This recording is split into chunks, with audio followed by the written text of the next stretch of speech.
Hey, what's up, guys? Kool-Aid here, and today I'm going to talk about Game Update 4 a little bit. Going to go over this very briefly, give some of my initial thoughts. I didn't get to play quite as much as I wanted to, mostly due to the poor frame rates I was getting last night. The game just wasn't that enjoyable for me because of that, and they seem to mess up people's frame rate every time they implement a new game update. So I'm probably going to stay away from the game until they get it fixed, which is usually pretty quick. So hopefully that will be fixed by tonight. But anyways, the biggest highlight with this game update was the VR training room, and as to be expected, it's a pretty cool feature. I'm really glad they put this in there. If you don't know anything about it, you simply walk over to the same terminal that you would switch continents, and there's a tab for it on there. You enter a whole room where you cannot, or you can die, but they don't go on your stats or anything like that.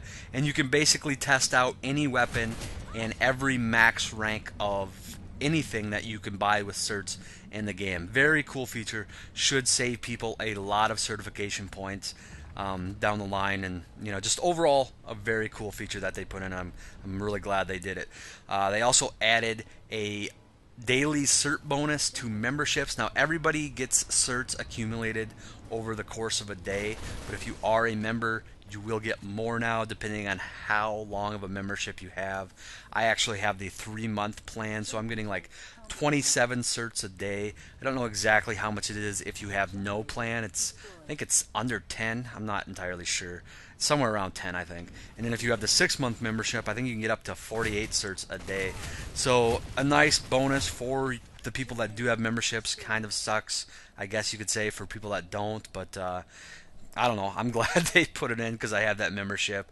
I actually thought about upgrading so I could get the extra certs, but then I thought about how little there is that I actually care to buy with certs at this point. So I'm just going to stick with my 3-month plan. Made a lot of changes, or added a lot of stuff to the flashes, I should say.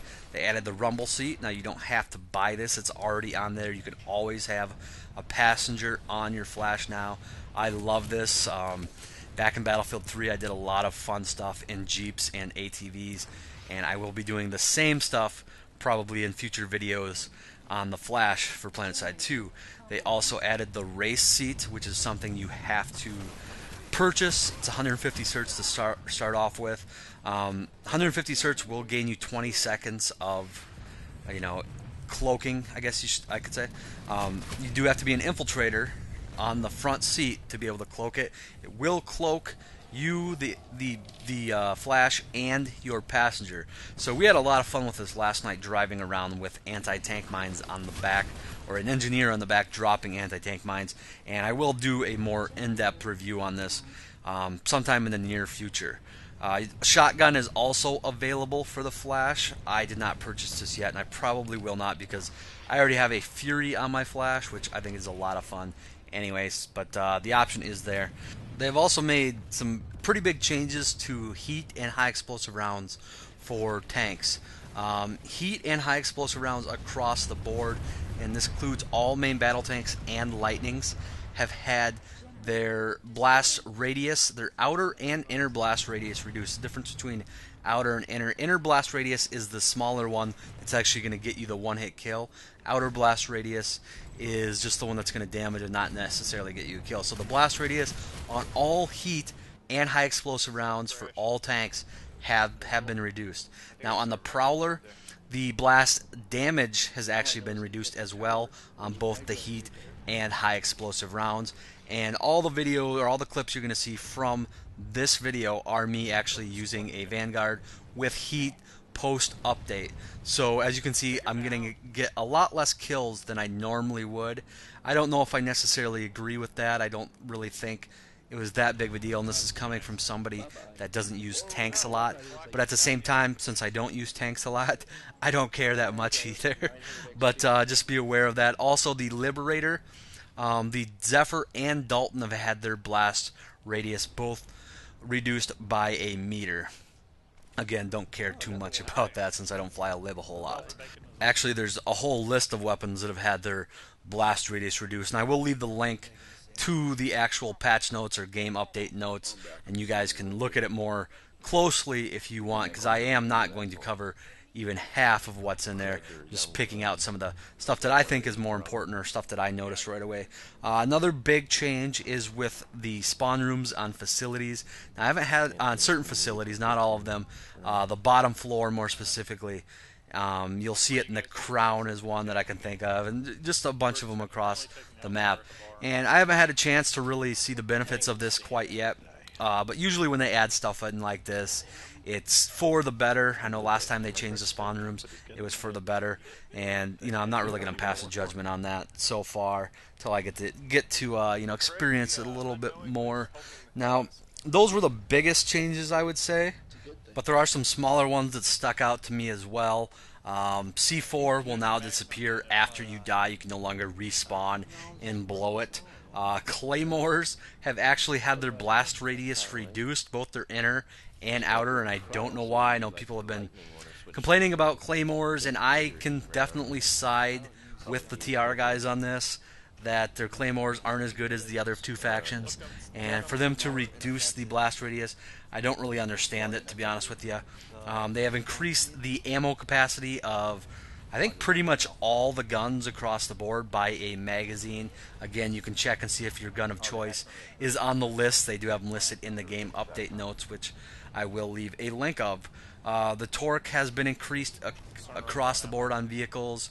I didn't really notice it in this video, even though I'm driving a tank a lot. But I wasn't really looking for it. I guess either it's something I completely forgot about. But I've heard it is a nice little feature that they added, or a nice little buff that they added to tanks, you could say. Vehicles will no longer drive themselves when you exit them. That is very good. That got really annoying. Especially, it seemed to happen a lot in Lightnings. My Lightning would drive off in reverse about 20 meters, and I have to chase it down trying to repair it.